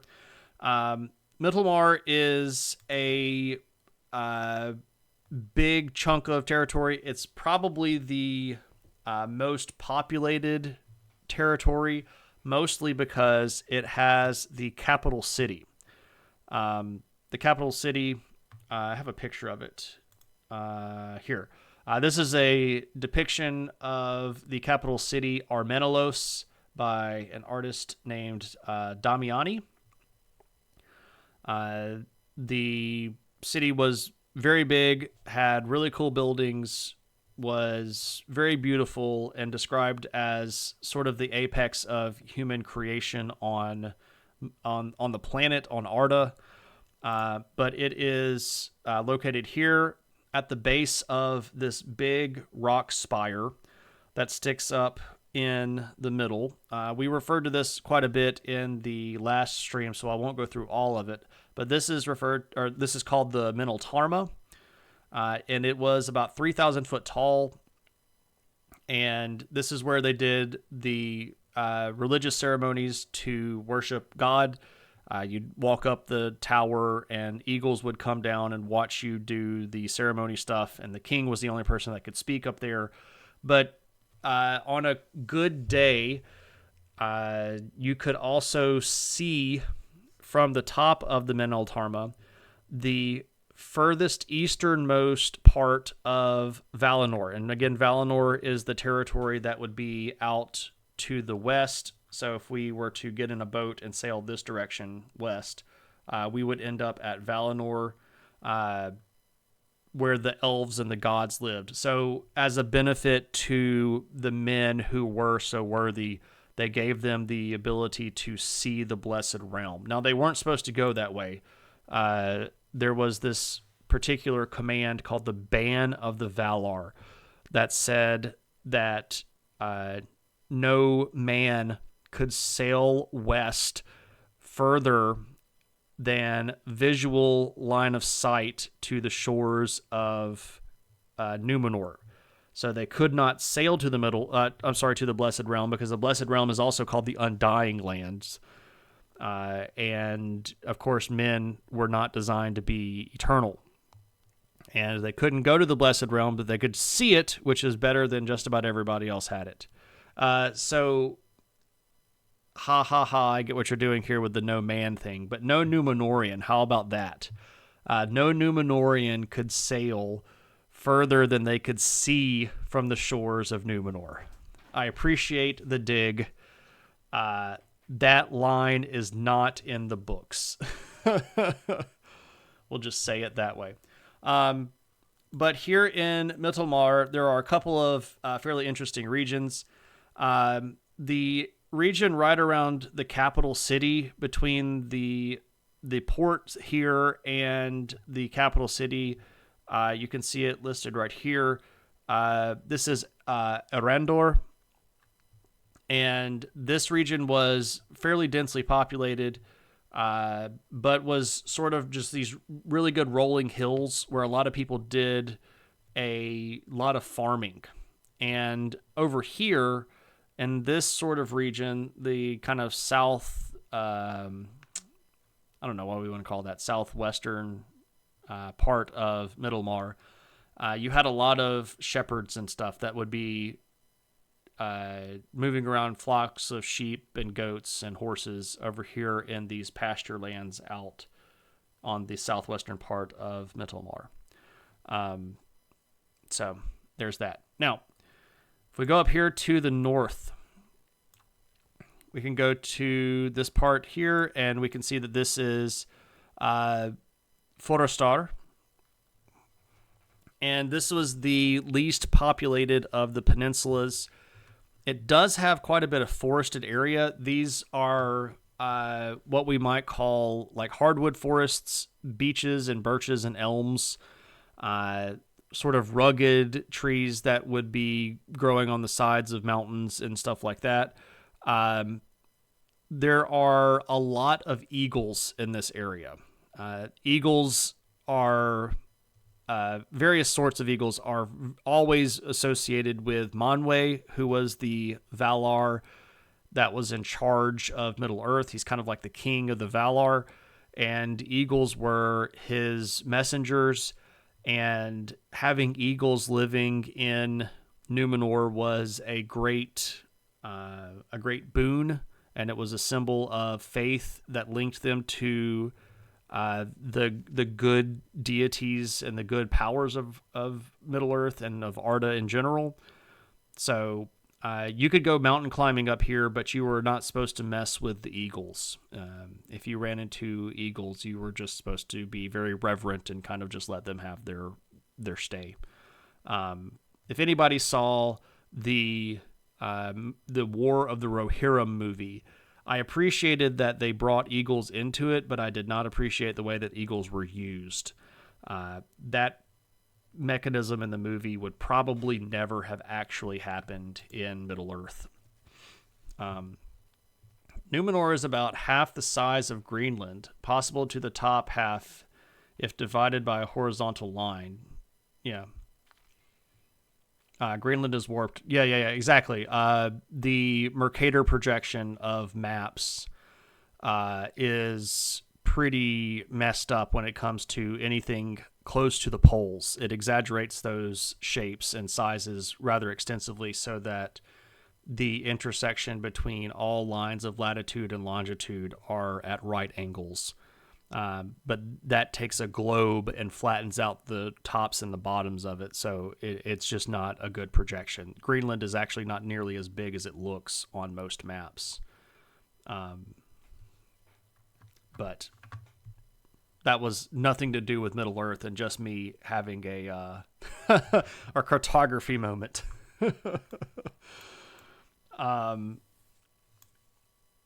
Let's move over here to Andustar. All right. Andustar has a lot of coastline and a lot of coastal villages. And you can see here that there are lots of little things along the line here where we're going to settle. This is the main region of Numenor for sailing vessels. And you can see here we have a really great depiction of a big Numenorean ship. We also have a depiction here of the most important port in Numenor that is called Eldolanda. And this is the port where elves from the Blessed Realm would show up to Numenor to hang out with the Numenoreans. And the port here in this region becomes very enriched because of the blessings that the High Elves bring to Numenor. And this is a very big part of this region. So if you're going to be a mariner or build ships or do a lot of sailing, which was, again, one of the kind of big pastimes, you might come hang out here in Andustar. Now, it is fair to note that these fields here at the south are pretty big because this is where a lot of the farming that supports all of the mariners doing their marining comes from. So the forests here, and we'll. Yeah, I was going to save that until a little. We're not actually going to get into flora and fauna tonight. I didn't have room to get all the way through flora and fauna. But Cave Geek here does bring up an interesting point in that the first Malorn trees that leave the Blessed Realm actually end up here in Numenor. They're brought by the elves from the Blessed Realm to Numenor and grown here around this region, around Eldolanda. And the Numenoreans actually take the nuts of those trees to Middle Earth and give them to Celeborn and Galadriel. And Celeborn and Galadriel then, of course, take them to Lorien, or Lorien, or Lothlorien, where Cate Blanchett lives in Lord of the Rings. And all of those trees are actually descended from these trees here in Numenor. And as great and powerful as those trees are, the big, huge Malorn trees that they live in Caras Galadon, in the heart of Lothlorien, those were not as big or as notable as the Malorn trees that grew here in Numenor. So that's pretty remarkable. And it's totally okay to bring stuff up like that. Yeah, we could do a flora and fauna bonus stream. There's a lot of interesting stuff, like dancing bears. And I won't explain more about that on purpose. I'll just leave dancing bears hanging and let you wonder about what that means. But it literally means exactly what you think it does. Bears dancing. Cocaine Bear origin story stream. No. Okay, so down here, when Tolkien is describing these, he describes these two peninsulas together, Hionostar and Hjarostar. And the reason he describes them together is that he said that these are the two most alike in general geography, except for the mountains here at the far western part of Hjarostar. The southern part of the island is fairly similar. It's mostly going to be flat land that's going to be good for all sorts of benefit. So farming, good grass if you're going to do shepherd stuff or herdsman stuff, some sort of pastoral support here. It's also very well watered. The biggest river in Numenor is this guy right here, which is the Cyril.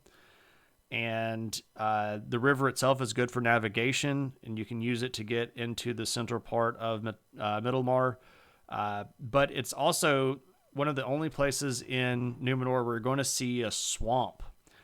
So down here at the sort of delta of the Cyril River, you're going to get this really big swampy region. And the whole coastline here is notable because it is...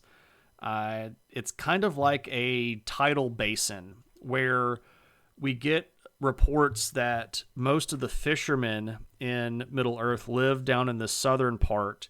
And fish was a really big staple part of the Numenorean diet. So fishing was really, really important here. But most of the fishermen are going to live down here. And these coastal areas have lots of tide pools, and they have lots of fairly shallow water that allow you to do like wade fishing and stuff like that. And especially here around this swamp, you're going to see a lot of attempts at doing land reclamation, where they will do some pretty ingenious work to bring in, soil or rocks or something like that to take a lot of this land back as settlement, but still have the access to all of the fishery that you can get just from the shoreline here. So again, the southern region is mostly good for fishing and farming and pasture land. River of Cyril. No, Cyril. It's Siril, Cyril. I think there are clubs around here with a lot of bears dancing, perhaps. All right. So moving up here, I grabbed it the wrong way. Moving up here to the last of the peninsulas, we have Orostar. And Orostar is notable because it's one of the least described regions of the whole island. And mostly Tolkien goes on about these cliffs. And these cliffs are really important to Tolkien And if you were around for my Tolkien inspiration streams, you will perhaps remember that when he was very early in his life, just after his mother died, he got to go to the seaside and spent a lot of time hanging out around these cliffs on the shore of Great Britain. And this had a really huge impression on his young life and continued throughout his adult life. He was just fascinated by these ideas of these really sharp cliffs that would drop straight down with these big precipitous drops, either to the ocean or to a little bit of a beach. But Tolkien describes these mountains here as being very tall, and from the top of these mountains down to the ocean was a span of like 2,000 feet, so it was pretty sheer. Now, sometimes he did describe that there were these, like right around here, you'd have these little bits of territory where the mountains came down, and before you got to the actual water, there's kind of like a shelf, and you could, live here or work here or do whatever. But I think it's really important for him to have a region that has these cliffs because, again, he's very personally attached to this particular type of geography, and it really meant a lot to both himself and his lore to include something like this in just about every area that he writes. So if you read the Silmarillion, there are these really big cliffs that are on the western edge of Beleriand that are very important to the story. And if you read into the Lord of the Rings, you can find all these ideas of these big drops and these like sheer walls that divide things. And the ocean is a big deal for him, and the Cliffs of Insanity, right? Did this guy get his ideas from Skyrim? No, it's quite the other way around. That explains why the cliff notes you downloaded were very literal. Yeah. So he's actually talking about cliffs specifically. So this is where the old people did the Atastupa. I'm not even sure what that word is, Silver. You can fill me in and teach me something, but I don't actually know what that word means. But after all of the geography here and who the Numenoreans are, I hope that we know a lot more now about stuff that's going on in the Second Age, because again, we don't get a lot of attention to this in the big works that Tolkien is sort of known for. Usually, if you're only going to get a little bit of Tolkien, you're either going to get The Hobbit or The Lord of the Rings, right? And then if you say, oh, I'm a Tolkien fan, every now and then you'll hear a person, they'll kind of break out and they'll go like, have you ever read the Silmarillion? And you're like, oh yeah, I've read the Silmarillion. And they're like, oh, well, you must be a big Tolkien fan. There are literally thousands of pages of more material that are even beyond the realm of the Silmarillion. And that's where most of this material and most of this information tonight came from. Again, if you want the whole collected volume, The History of Middle-earth, it's extensive and lots of pages. But if you want just a collection of stuff specifically about the Second Age, you can get, again, this book here, Fall of Numenor, edited by Brian Sibley with illustrations by Alan Lee.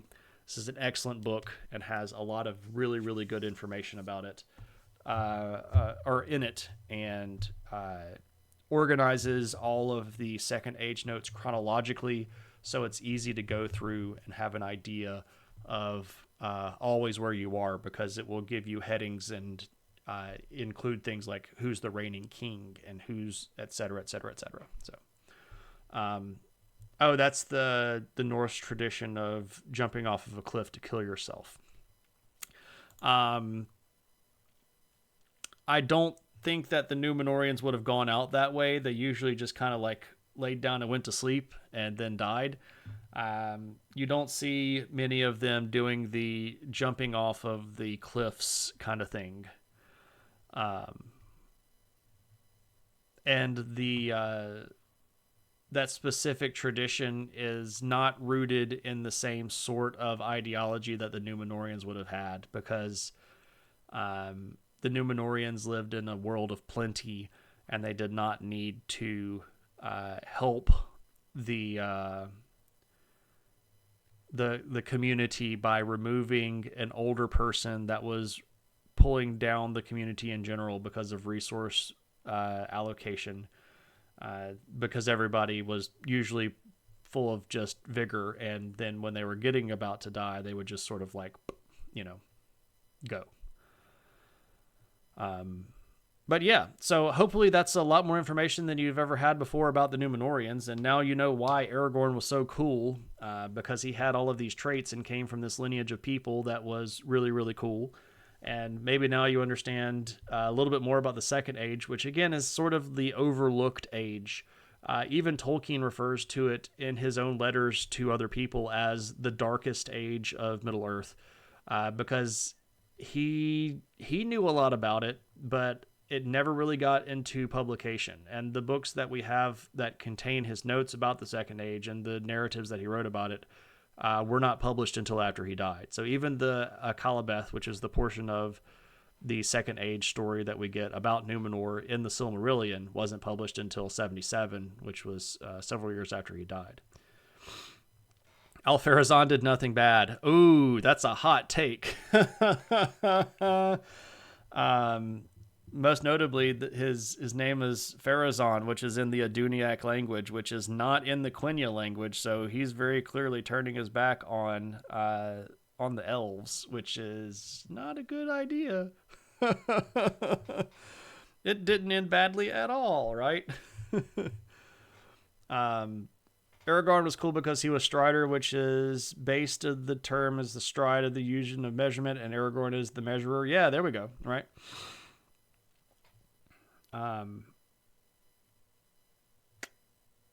So in the Quenya language, his reigning name or regnal name is Telcontar, which even he says sounds a lot fairer than Strider, because Strider, of course, is the name that he gets early on from the people of Bree.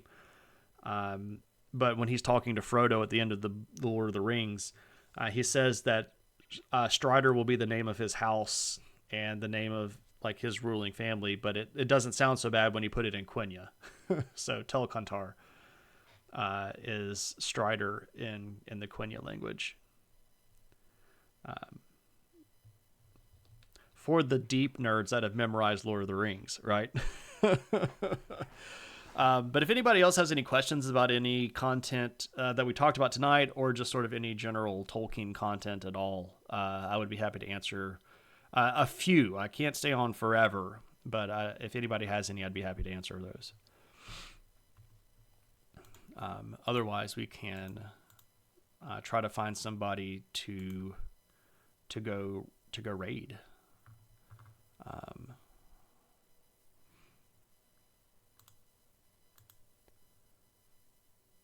You're very welcome. I'm glad that it all worked out and the scheduling got straight. There are a lot of people that get very excited about Lord of the Rings streams, and especially the people that have supported me from the very, very beginning. I want to make sure that they're able to show up live so that they can ask questions. And I always try to make sure that I can organize things the right way. Did they conquer anyone in the Second Age? Or I guess, when did they come back to Middle-earth? During the Second Age. They moved back over to Middle-earth during the Second Age, and they end up taking over most of Middle-earth, especially the southern part of Middle-earth, and they conquer a ton of it. But this is what puts them in direct contact with Sauron, and what ends up causing their eventual downfall, because they beat him and they take him back to the kingdom of Numenor, the island, and he basically wrecks them from the inside. Were there women in the army? Not usually. Women were not really fighters. And it's fair to point out that even in Numenor, you didn't really wear weapons around. They didn't, especially before the Shadow, they were not really a group of people that walked around openly armed. They weren't warlike. Though they made weapons and they made armor, but it was much more for the quality of craftsmanship, right? They wanted to show that they could do these great things.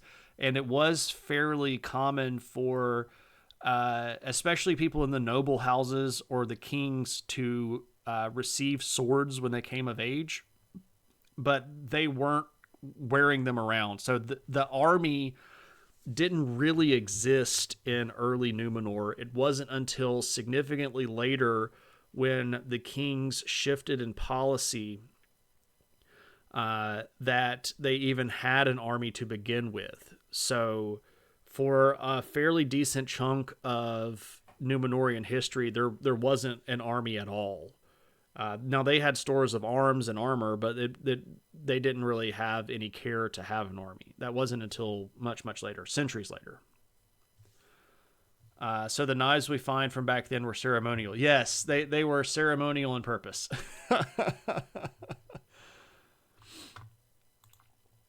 I cannot wait to get back to the page where Adar stabs Sauron in the neck with Melkor's crown. Is that in the Silmarillion?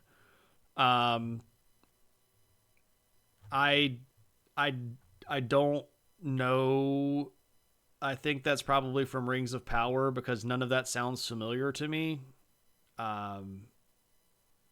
If that was something that happened in Rings of Power, it's probably not in the books at all.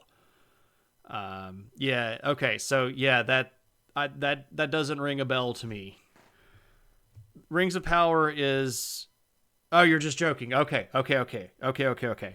That's fair. I tried to take every question at face value, and I try to answer every question as if it had face value. It's hard to know if we're joking, though, with just text. Yeah, Rings of Power is not canon. No, not at all. And when you spell a canon like that, it's with one N. Canon like that with two N's is a boom boom thing.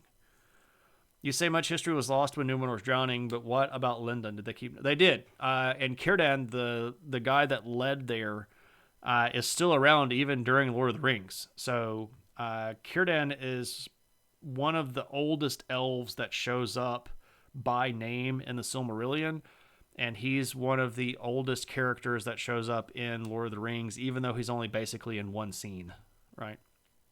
There at the Grey Havens. But yeah, he wasn't like the same level of lore master as Elrond. Elrond was like the big knowledge guru guy, but I mean, Círdan held his own because he had seen a lot of this stuff, right? He had literally lived through it and had personal experience for 3 ages of the earth. Dude was probably close to 10,000 years old by the time Lord of the Rings goes down. So, it's hard to think about how old Círdan is. But he's from Valinor before the trees died. So all of the First Age, all of the Second Age, all of the Third Age, and into the Fourth Age, this dude's still alive, right? But so is Galadriel, right? Galadriel's that old.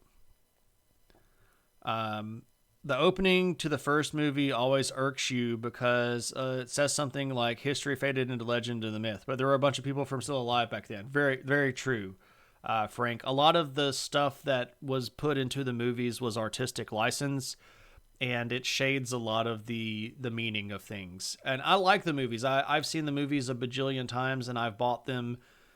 I bought them individually, and then I bought them as the collected extended DVD version, and then I bought them again as the collected extended Blu-ray version. So I'm invested in these movies, but I tend to look at the Lord of the Rings movies that Peter Jackson made almost like kind of like a multiverse, where it's in the same it's in the same world, but it's in a different dimension, right? So it's kind of like the books are Middle Earth Alpha, and the movies are like Middle Earth Beta or something like that, right? She looks great for 10,000. Very true. Caradan can talk your off about ships. Lots of them. That's very correct, Techman. Good to see you, my friend. Also, welcome in. Look at how quickly history and fact fades into myth these days. That's true. That's true. The Last Alliance was a cool battle. Five Kings done it. Yeah, I mean, the Last Alliance, well, that's going to probably be most of a stream when we get there. That's 5 or 6 streams away. I don't know. I don't have everything planned out. I usually just sit down and start planning, and then when I get to a point where it's like I need to stop talking here, that's where stream ends. And I wanted to get flora and fauna of Numenor in, but I didn't. So we might put that at the beginning of the next one, because there's a whole chunk of stuff written about animals and plants that are cool in Numenor, and I like talking about everything. So there's that. I hope we can do this with Song of Ice and Fire when George R. R. Martin finishes the books. Ha ha ha, Pollo, that's funny. We all know that he's never finishing those books. There's about a 0% chance that he's going to finish those books. It would be nice, but it's not going to happen. And even if he does publish one more book, I'm not going to read it. If he publishes the ending book, I will catch up. But if he publishes one more book, I'm not going to read it. It's much more fun to start new things than to wrap up old things. That's fair, Moose. That's fair. Brandon Sanderson will finish them after Martin dies, and they'll be just as long, and all of the characters will suddenly be much more mopey. They will just suddenly start moping. Numenor was loosely based on Atlantis, yes. Well, that actually starts a little bit earlier than that. Tolkien, as a kid, had this really weird dream where he was in bed in the Midlands and this giant wave crashed all the way through England into the Midlands and sort of just took England out. But he was very much fascinated with Atlantis and the concept of islands that disappear. There's also a direct link between Numenor and Avalon. So if you know Avalon, the island that shows up in Arthurian legend, there is a link in Tolkien universe lore that hints that these are similar places. Now, that's early Tolkien stuff when he was still trying to make a lore of collected English history. But, you know, well, I mean, Arthur Gorn is a bit of a joke, haha, but there's a lot of Arthur in Aragorn. You know, sword that's special, that comes from a long time ago, that signifies his kingship. You know, reclaiming a crown that was taken from him by family members that have usurped the throne. Having to do gigantic feats of strength to get the woman that he loves. There's a lot of Aragorn Arthur crossover, and Tolkien was a big Arthurian legend fan. He started writing an epic poem called The Fall of Arthur, which is brilliant. It's not finished. It's only about maybe a little bit less than a quarter. I don't know how long he had planned on going, but it's not very long. But it's been published. It was published by Christopher Tolkien, along with some of the notes and some of the explanations that Tolkien wrote for why he started doing the Fall of Arthur.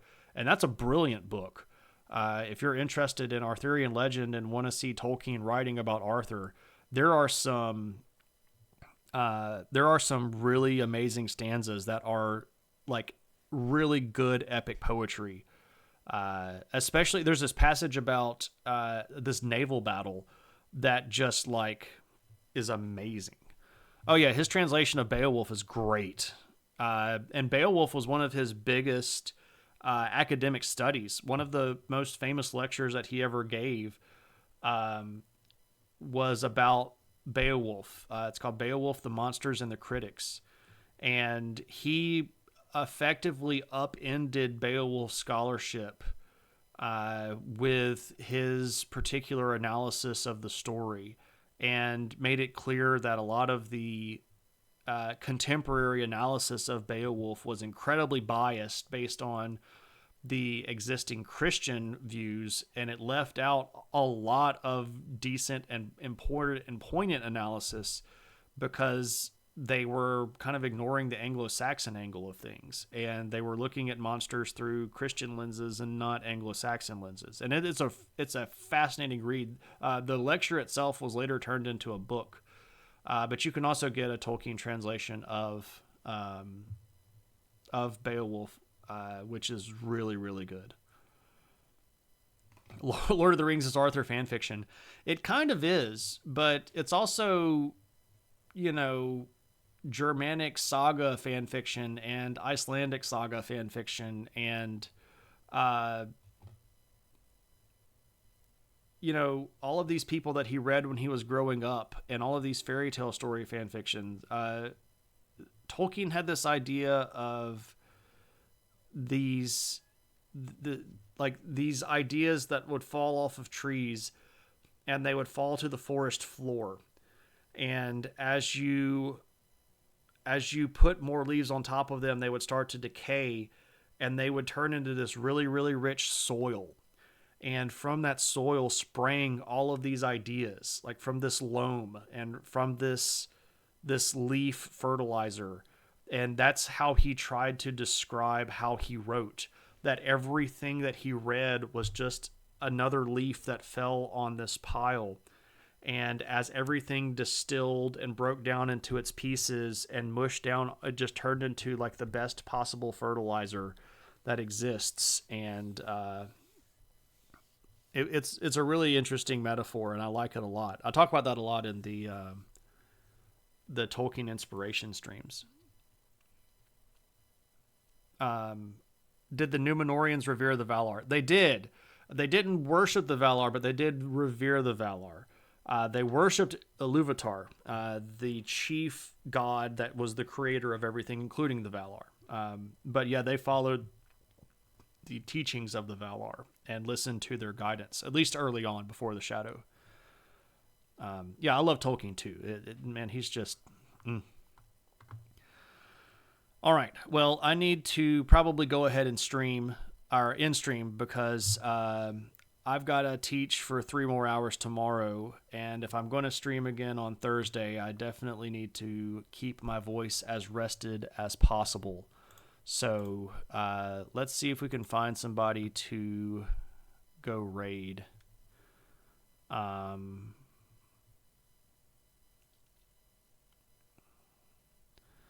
Trying to see who is streaming at the moment. Twitch has made it very difficult to do raids now. They've changed the way that you have to go try to see who's streaming. Let's go raid Cave Geek. That seems appropriate.